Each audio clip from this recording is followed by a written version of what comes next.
యేసే పరిష్కారము అనుదిన Bible study కార్యక్రమం ప్రేక్షకులందరికీ మన ప్రభువును ప్రియరక్షకుడు అయిన యేసుక్రీస్తు వారి కృపగల నామమున వందనాలు. ప్రభువునందు ప్రియ దేవుని బిడ్డలారా, నేటి దినము డాక్టర్ కారుపాటి శ్యాన్సాగర్ గారి ద్వారా బైబిల్ స్టడీలోని వాక్య ధ్యానమును కీర్తనల గ్రంథము నుండి ధ్యానం చేసుకుందాము. మీరందరూ బైబిల్తోనూ నోట్బుక్తోనూ సిద్ధపడి ఉంటే డాక్టర్ కారుపాటి శ్యాన్సాగర్ గారు ప్రార్థన చేసి ఈ దినపు వాక్య పరిచర్య చేస్తారు. ప్రభువునందు ప్రియ దేవుని బిడ్డలారా, ఈ రాత్రికాలపు వాక్య భాగం కొరకు సహకారాన్ని ఇస్తున్న కుటుంబం ఇశ్రాయేలుపేట వాస్తవ్యులు ఒక విశ్వాసి గారి కుటుంబం సహకారాన్ని ఇస్తూ ఉన్నారు. ఈ కుటుంబాన్ని ప్రభువు దీవించి ఆశీర్వదించినట్లు ప్రార్థన చేద్దాం. తల్లిగారు మోకాళ్ళ నొప్పితో బాధపడుతున్నారట. వారి కొరకు ప్రత్యేకంగా ప్రార్థించమని కోరారు. రేపటి నుండి మాసాంతము వరకు ఎపిసోడ్ సహకారులు 15 మంది కావాలి. ప్రభువు అనుగ్రహించినట్లు ప్రార్థించండి. అటువలనే పవర్ కట్ నుంచి ప్రోగ్రామ్ రికార్డింగ్స్ డిస్టర్బెన్స్ లేకుండా ఉన్నట్లు ప్రభువు సహాయం చేసేట్లు మీ ప్రార్థనలో జ్ఞాపకం చేసుకోండి. ప్రార్థన చేసుకొని వాక్య ధ్యానం ప్రారంభించుకుందాం. మమ్మల్ని మిక్కిలిగా ప్రేమిస్తున్న మా ప్రియ పరలోకపు తండ్రి, మీకు వందనాలు, స్తోత్రాలు. నేటి రాత్రి వాక్య ధ్యానానికి సహకారం ఇచ్చిన మీ దాసురాలు ఇమేలియమ్మ గారి కొరకు ప్రార్థిస్తున్నాం. కుటుంబం కొరకు ప్రార్థిస్తున్నాం. మీ దాసురాలు మోకాళ్ళ నొప్పి నుండి విడుదల దయచేయమని ప్రార్థిస్తున్నాం. మీ కృప, మీ సహాయం బిడ్డలకు దయచేయండి. వాక్యం వింటున్న ప్రజలతో మీరే మాట్లాడండి. నేను మాట్లాడగా నిష్ప్రయోజనము. మీ స్వరము మీ ఆత్మ ద్వారా గ్రహించుట మాకెల్లరకు నేర్పండి. మా రక్షక కృప చూపండి. యేసు నామమున వేడుతూ ఉన్నాము తండ్రి, ఆమెన్. ప్రభువునందు ప్రియ దేవుని బిడ్డలారా, దయచేసి మీ పరిశుద్ధ బైబిల్ గ్రంథాన్ని తెరవండి. కీర్తనల గ్రంథము 69వ సంకీర్తన 16వ వచనము నుండి వాక్యాన్ని గమనించండి. యెహోవా, నీ కృప ఉత్తమత్వమును బట్టి నాకు ఉత్తరమిమ్ము. నీ వాత్సల్య బాహుళ్యతను బట్టి నా తట్టు తిరుగుము. ఉత్తరమిమ్ము, నా తట్టు తిరుగుము అనే 2 పదాలు ఒకే అర్థం. నా తట్టు తిరుగుము అదే జవాబు. ఉత్తరము ఇమ్ము అనగా నీవు నా వైపు తిరుగుము. ఇక్కడ పాత నిబంధన గ్రంథంలోని భక్తులు వారి అవగాహన, క్రొత్త నిబంధనలోని విశ్వాసులు వారి అవగాహనకు వ్యత్యాసం కనిపిస్తుంది. పాత నిబంధనలో వారు మా వైపు రా, మా దగ్గరకు రా, మమ్మలను చేరుకో, మమ్మలను రక్షించు అని అడుగుతూ వచ్చారు. క్రొత్త నిబంధన విశ్వాసులు మేము నీ ఎద్దుకు వస్తున్నాము అని చెబుతూ ఉంటాం.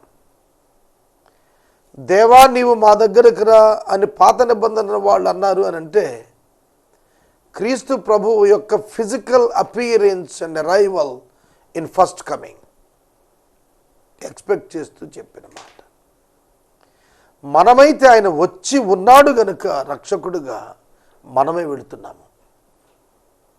అర్థమవుతుందా?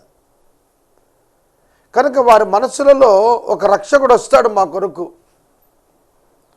మెస్సియా వస్తాడు, మాకు సహాయకుడు వస్తాడు, దేవుడు మా వైపు తిరగాలి అనే ప్రార్థనలు పాత నిబంధన కాలంలో భక్తులు చేశారు.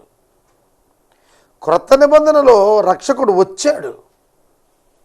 అదే కదా సువార్త లోక 2:11లో మీ కొరకు రక్షకుడు పుట్టాడు. యెషయా 9:6లో కుమారుడు అనుగ్రహించబడ్డాడు. ఫిలిప్పీ 2:6లో ఆయన మనుష్యాకారంలో కనపడ్డాడు. కాబట్టి వచ్చేసాడు ఆయన. కనుక మనమైతే మేమే నీ దగ్గరికి వస్తున్నాం, దేవా నువ్వు రా కాదు, మేమే వస్తున్నాం. మేమే వస్తాం ప్రభువా నీ దగ్గరికి. కనుక ప్రభువు ఆల్రెడీ మనతోనే ఉన్నారు. మనం ఆయన దగ్గరికి రావాలి, మనం ఆయన విడిచి వెళ్ళకూడదు. ఇక్కడ భక్తుడు అడుగుతున్న మాట, నాకు ఉత్తరమిమ్ము, నా తట్టు తిరుగుము. ఇప్పుడు మనమైతే మనమే ఆయన తట్టు తిరగాలి, మనమే ఆయన తట్టు తిరగాలి. సూర్యుడు భూమి తన చుట్టూ తాను తిరుగుతూ సూర్యుని చుట్టూ తిరుగుతుంది.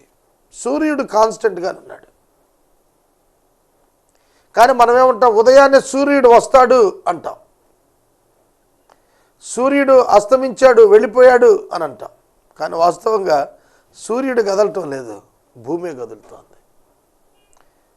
దేవుడు ఉన్నాడు, ఆయన యొద్దకు వచ్చి వారికి అడుగు సమస్తాన్ని దయచేస్తాడు అని నమ్మాలి. ఇదే కదా, నమ్మాలనే కదా దేవుడు కోరుతోంది. కనుక మనం ఆయన యొద్దకు రావాలి. దేవా నీవు నా వైపు తిరుగు అనేది పాత నిబంధనలో భక్తుని ప్రార్థన, క్రొత్త నిబంధనలో విశ్వాసిగా నీ ప్రార్థన, నేను నీ వైపు తిరుగుతాను ప్రభు. దట్ ఈస్ ద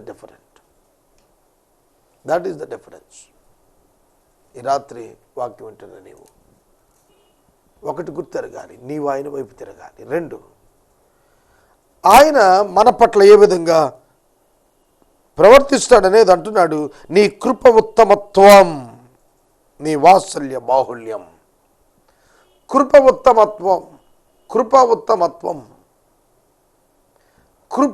ఉత్తమమైన తత్వం. కృపలో సూపర్లేటివ్ డిగ్రీ వాడుతున్నాడు. వాత్సల్యంలో బాహుళ్యము సూపర్లేటివ్ డిగ్రీ వాడుతున్నాడు. నీ కృప, నీ వాత్సల్యం, ద క్యారెక్టర్ ఆఫ్ గాడ్. మానవుడు ఏదైనా వనంలో ప్రథమ మానవుడు పాపం చేసి నశించిపోయాడు. దేవునికి ఏమిటి నశించిపోతే? ఆదాము నశించిపోతే దేవునికి ఏమిటి? ఈ పాయింట్ ఎప్పుడైనా ఆలోచించారా? ఈ మాటలు మీరు ఎప్పుడైనా ఆలోచించారా? ఆదాముకు దేవుడు ముందే చెప్పాడు, పండు తిన్నదినమున నిశ్చయముగా నీవు చచ్చెదవు, you are away from the life, నువ్వు జీవం నుండి వేరైపోతావు అని చెప్పేశాడు.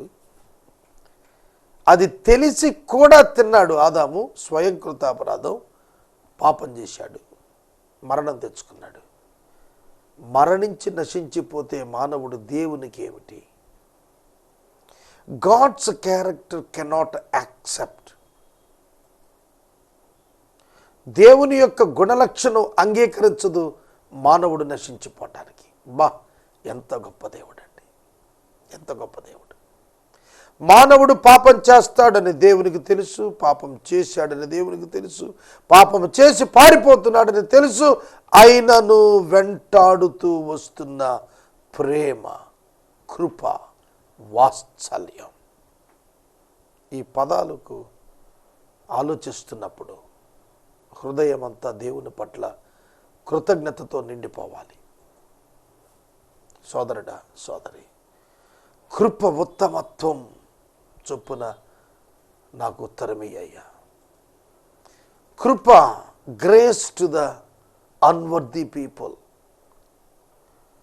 అయోగ్యులకు చూపించబడుతున్నటువంటి కనికరం, దయ, జాలి, అవకాశం, కృప.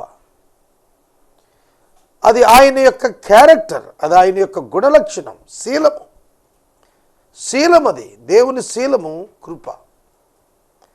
ఈ కృప మన పట్ల విస్తరింపచేశాడు.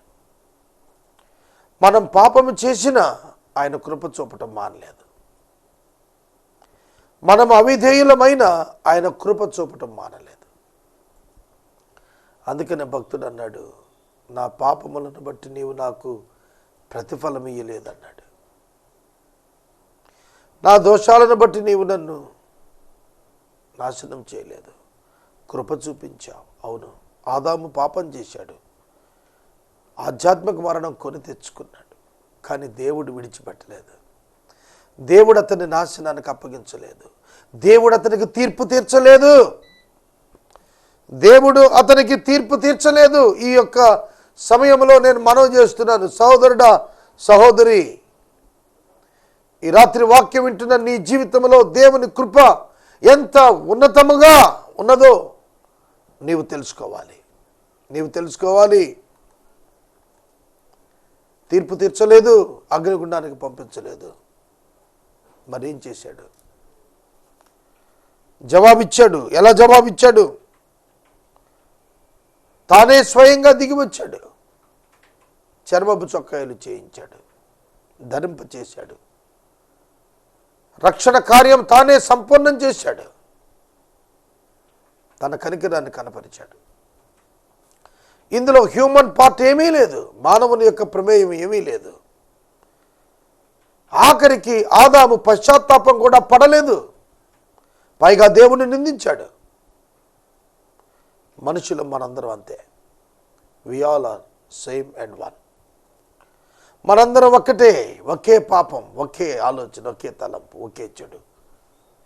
కానీ దేవా, నీ యొక్క ఉత్తమత్వము చొప్పున, నీ కృప యొక్క ఉత్తమత్వం చొప్పున నాకు జవాబు ఇవ్వయ్యా, నాకు ఉత్తరం ఇవ్వయ్యా. ఈ రాత్రి నీకు కృప అను అవకాశం మిగిలి ఉంది. దేవుడు నాకు జవాబు ఇవ్వడులే అని నీవు అనుకోవద్దు. దేవుడు నాతో మాట్లాడడు అని నీవు అనుకోవద్దు. దేవుడు నా ప్రార్థన వినడు అని నీవు అనుకోవద్దు. పశ్చాత్తాపడు. ఎవరికి కృప అప్లై అవుతోంది? Who repents. ఎవరు పశ్చాత్తాపడతారు, ఎవరు క్షమాపణ కోరతారు, వారికి కృప అప్లై అవుతుంది. ఎవరు విధేయులు అవుతారు, వారికి కృప అప్లై అవుతుంది. కృప ద్వారా కలిగే రక్షణ వారి జీవితాల్లో సంపూర్ణంగా ఆధిపత్యానికి వస్తుంది. నేను ఎప్పుడూ చెబుతాను, నా 24 సంవత్సరాల సేవా పరిచర్యలో, 14 సంవత్సరాల అనుదిన టీవీ పరిచర్యలో, ఈ తరంలో నేను కృప పొందిన వాడను అని చెబుతాను. ఆదికాండం 7వ అధ్యాయంలో నోవాహు ఆ తరములో కృప పొందినవాడు. 21వ శతాబ్దం తెలుగు ప్రజలలో నేను కృప పొందిన వాడను. మొరపెట్టగా కృమ్మరించేవాడుగున్నాడు కృప విషయంలో దేవుడు. నీవు మొరపెట్టగా కృమ్మరించి ఆవరింపచేసే కృపను ఆయన నీ జీవితాల్లో ఇవ్వటానికి సిద్ధంగా ఉన్నాడు. నీ మనసు కఠినం చేసుకోవద్దు. Come to Christ. క్రీస్తున దగ్గర నీ వాత్సల్య బాహుళ్యతను బట్టి నా తట్టు తిరుగుము. నీ వాత్సల్య బాహుళ్యమును బట్టి నా తట్టు తిరుగుము. వాత్సల్యము తల్లి తండ్రి జ్ఞాపకం వస్తారు. వాత్సల్యత, పుత్ర వాత్సల్యత, పుత్రుని మీద వాత్సల్యత చూపిస్తాం. కనికరం, జాలి, దయ, ఇట్స్ ఎ మిక్స్డ్ ఫీలింగ్. నా బిడ్డ ఇతడు, నేను కాపాడుకోవాలి. వాడు బాధపడినా నేనే బాధపడతాను. అది వాత్సల్యత. అందుకే వారి బాధలు తన బాధలుగా భావించి వారి పట్ల వారి బలహీనతలను అర్థం చేసుకుని కనికరం చూపటం వాత్సల్యత.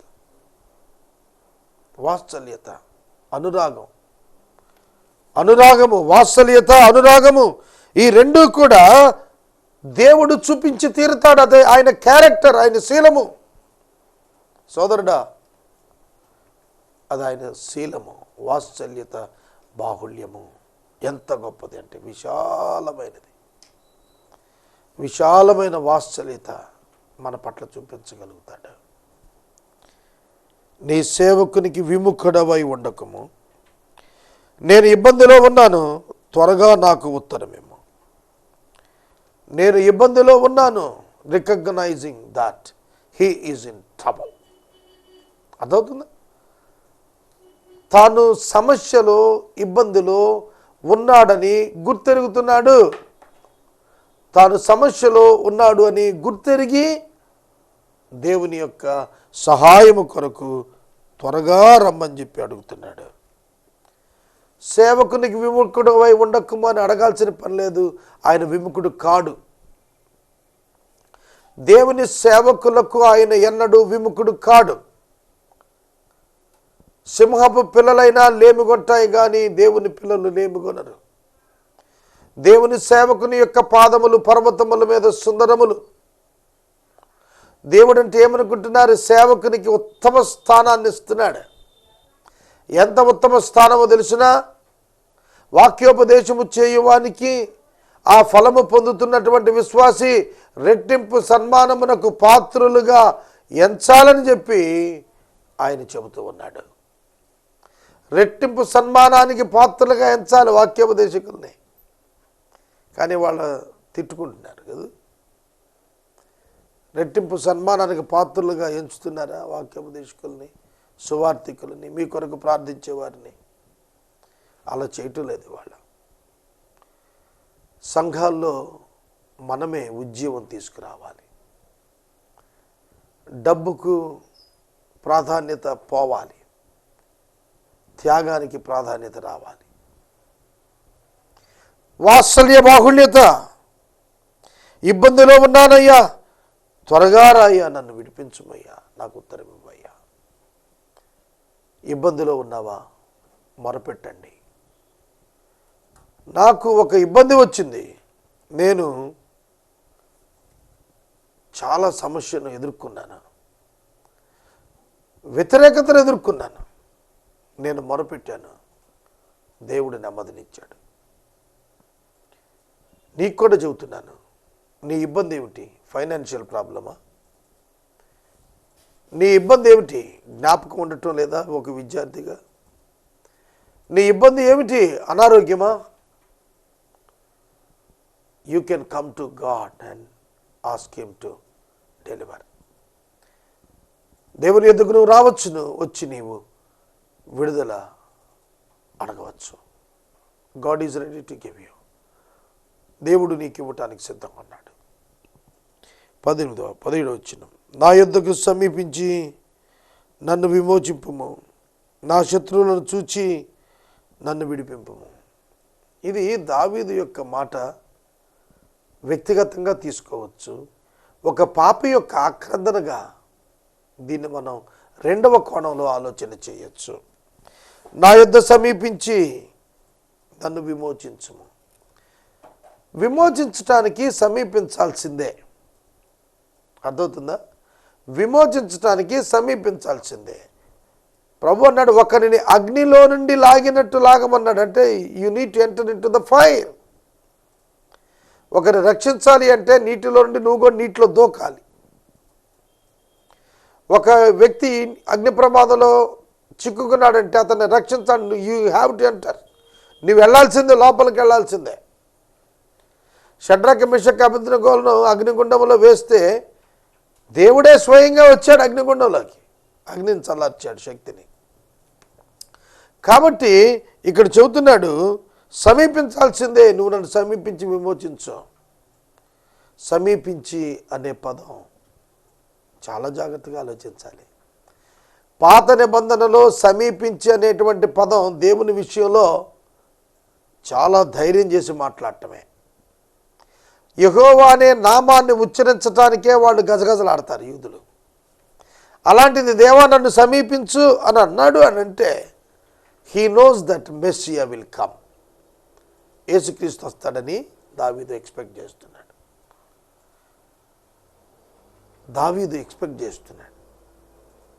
కనుక సమీపించాడు ప్రభు.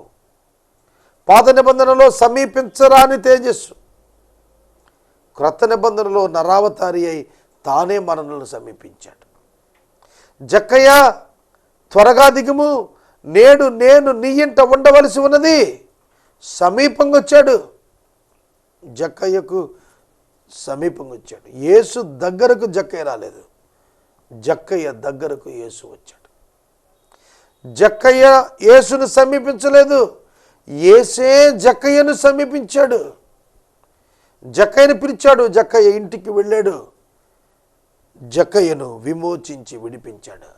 ఇతడును అబ్రహాము కుమారుడే. ధనాపేక్ష నుండి విడిపించాడు, పాపము యొక్క మూలముల నుండి విడిపించాడు, అవిశ్వాసము నుండి విడిపించాడు, మరణము నుండి తప్పించాడు. ఇతడును అబ్రహాము కుమారుడని ఈ ఇంటికి రక్షణ వచ్చినది అన్నాడు. అదే విమోచించటం. Declaration of God about the salvation. దేవుడే రక్షణ ప్రకటించేస్తే ఇంకెవరండి మనల్ని పట్టుకునేది? ఇంకెవరండి మనల్ని శిక్షించేది? దేవుడు మనకు సహాయకుడే ఉండగా, దేవుడు మనకు పక్షమున ఉండగా ఎవడు విరోధి? ఎవరు విరోధి? ఏ విరోధి నీకు వ్యతిరేకంగా పనిచేస్తాడు చెప్పు? కనుక నువ్వు అర్థం చేసుకోవాలి. నా యొద్దకు సమీపించి నన్ను విమోచించు అని అడుగుతున్నాడు. అంటే ఆయన యొద్దకు సమీపించడం అంటే ఫిజికల్ అపియరెన్స్ ఆఫ్ మెస్సియా, భౌతిక శరీరంతో క్రీస్తు ప్రత్యక్షం కావాలి అనేది అతనికి తెలుస్తుంది. విమోచించు అని అన్నాడు అంటే యేసు శిలువ అని అర్థం. యేసు శిలువ లేకుండా విమోచన రాదు. హెబ్రీ పత్రిక 9వ అధ్యాయంలో చెప్పాడు, రక్తము చిందించకుండా పాప క్షమాపణ కలుగదు. ఖచ్చితం, ఇందులో మార్పు లేదు.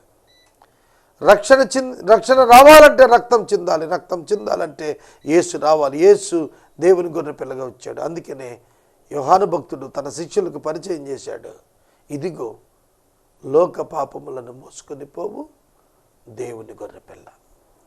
లోక పాపములను మోసుకొని పోవు దేవుని గొర్రె పిల్ల. అవును, నా శత్రువులను చూచి నన్ను విడిపించము. ఎవరండి శత్రువులు? దావీదు శత్రువులు సౌలు, దావీదుకి శత్రువులు ఫిలిస్తీయులు, దావీదుకి శత్రువులు అబ్షాలోము, అహీతోపేలు. దావీదుకు శత్రువులుగా అనేక మంది లేచారు. వారిని చూచి అడుగుతున్నాడా? వారు ఎప్పటికైనా నశించేవారే. కానీ దావీదు కోరుతున్నాడు, నా శత్రువులు, పాపము నా శత్రువు, లోకము నా శత్రువు, అపవాది నా శత్రువు, నా స్వభావం నా శత్రువు. కనుక నా శత్రువును చూడు నువ్వు. దేవా, నువ్వు చూడాలయ్యా. భౌతిక శత్రువులు శరీరాన్ని మాత్రమే చంపుతారు, కానీ ఈ అంతరంగ శత్రువులు ఉన్నాయి చూశారు, ఇవి ఆత్మను చంపేటట్లుగా చేస్తాయి, ఆత్మను అగ్నిగుండానికి వెళ్ళేట్లు చేస్తాయి. అందుకనే నా శత్రువులను చూచి నన్ను విడిపించుము. దేవా, నీవు నా శత్రువులను చూడాల్సిందే. కనుక మీరు బైబిల్ గ్రంథంలో చూస్తే ఇశ్రాయేలీయులు ఐగుప్తులో ఉన్న కాలంలో ఎంతో మొరపెట్టి ఏడ్చారు, ఎలుగెత్తి విజ్ఞాపన చేశారు, బాధలన్నీ దేవునికి తెలియజేసుకున్నారు. దేవుడు దిగి వచ్చాడు, ఫరోను చూసేశాడు. ఫరో తన ప్రజలకు శత్రువు అనేది చూచి ఫరోను అంతు తేల్చాడు. ఫరో యొక్క అంతు తేల్చాడు. Because he is God. ఆయన దేవుడు. తన ప్రజలకు ఏమైనా జరిగితే ఆయన ఊరుకోడు, ఆయన చూస్తాడు, ఆయన వస్తాడు, ఆయన చూస్తాడు. అపోస్తలుల కార్యములో పౌలు మారక పూర్వం సౌలుగా ఉన్నప్పుడు అతడు సంఘాన్ని హింసిస్తూ పోతున్నప్పుడు ఆకాశ మధ్యమాన ప్రత్యక్షమయ్యాడు. అది పట్టపగలు. ఇంక పట్టపగలు ఎంత గొప్ప వెలుగు వస్తే అంత వెలుగు వస్తుందో ఆలోచించండి. సూర్యుని కంటే ఎన్ని రెట్లు వెలుగు వచ్చిందో. ఆ గొప్ప స్వరం దేవుని ప్రజలను శత్రువులుగా చూస్తున్న సౌలును చూచి పౌలుగా మార్చే వరకు ఆయన ఊరుకోలేదు. ఈ రాత్రి నేను మనవి చేస్తున్నాను, నీ శత్రువులను చూస్తున్నాడు ఆయన. నాకు వ్యతిరేకంగా మాట్లాడే వాళ్ళందరినీ దేవుడు చూస్తున్నాడు. నన్ను చూసుకోవాల్సింది ఏంటంటే నేను ఎవరికి వ్యతిరేకంగా ఉండకుండా చూసుకోవాలి. మనకు వ్యతిరేకంగా లేచిన వారు దేవుడు చూస్తాడండి, మనం చూడాల్సిన పని లేదు. 19వ వచనం, నిందయు సిగ్గును అవమానము నాకు కలిగినని నీకు తెలిసి ఉన్నది.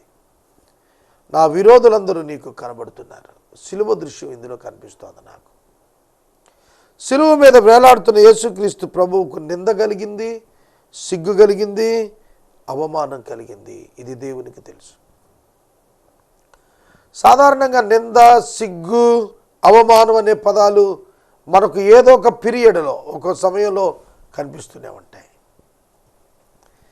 చాలా సందర్భాల్లో మనం మంచి చేసి నీతికి వెళ్ళి కూడాను విమర్శించబడుతూ ఉంటాం. ఈ రాత్రి నేను మనవి చేస్తున్నాను, నిందించే వాళ్ళు ఉంటారు. వాళ్ళు ఎందుకు నిందిస్తారు? పనే ఉండదు. వారికి అర్థం కాని విషయాలు కూడా మనం నిందించేస్తారు. సిగ్గు. దేవుని ప్రజలకు అవమానం, సిగ్గు కలుగు చేయాలని ప్రయత్నం చేసేవాళ్ళు ఉంటారు. యేసుక్రీస్తు ప్రభు విషయంలో చూస్తే ఆయన నింద ఎదుర్కొన్నాడు. నిందించు వారికి ఆస్పదుడయ్యాడు, ఆయన కారకుడైపోయాడు. నిందకు ఆయన హృదయం బ్రద్దలైపోయింది.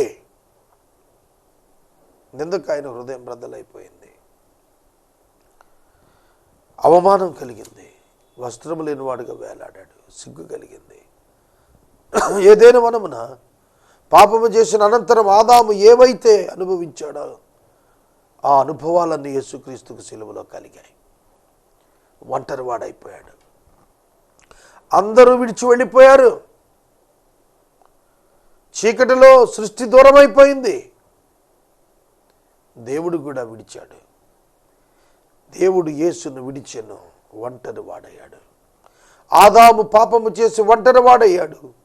యేసు పాపము చేయకుండానే పాపము మోపబడిన వాడై ఒంటరి వాడై ఆదాము యొక్క అనుభవాలన్నీ కూడా యేసుక్రీస్తు అనుభవించాడు. అందుకే యేసు నిజమైన ప్రత్యామ్నాయం. అందుకే యేసు మనకు నిజమైన ప్రత్యామ్నాయం. నా విరోధులందరూ నీకు కనబడుతున్నారు. సిలువ చుట్టూత డార్క్నెస్ వచ్చేసింది. మధ్యాహ్నం 12 నుండి రమారమి 3 గంటల వరకు చిమ్మ చీకటి. ఆ చీకటిలో సైతం దేవునికి ఆయన విరోధులు కనిపిస్తున్నారు. ఆ చీకటిలో మానవ నేత్రాలకు కనిపించనటువంటి శత్రువులు ఉన్నారే, విరోధులు. విరోధము పాపము, విరోధము శత్రువైన సాతాను, విరోధము మరణము, విరోధము అగ్నిగుండము.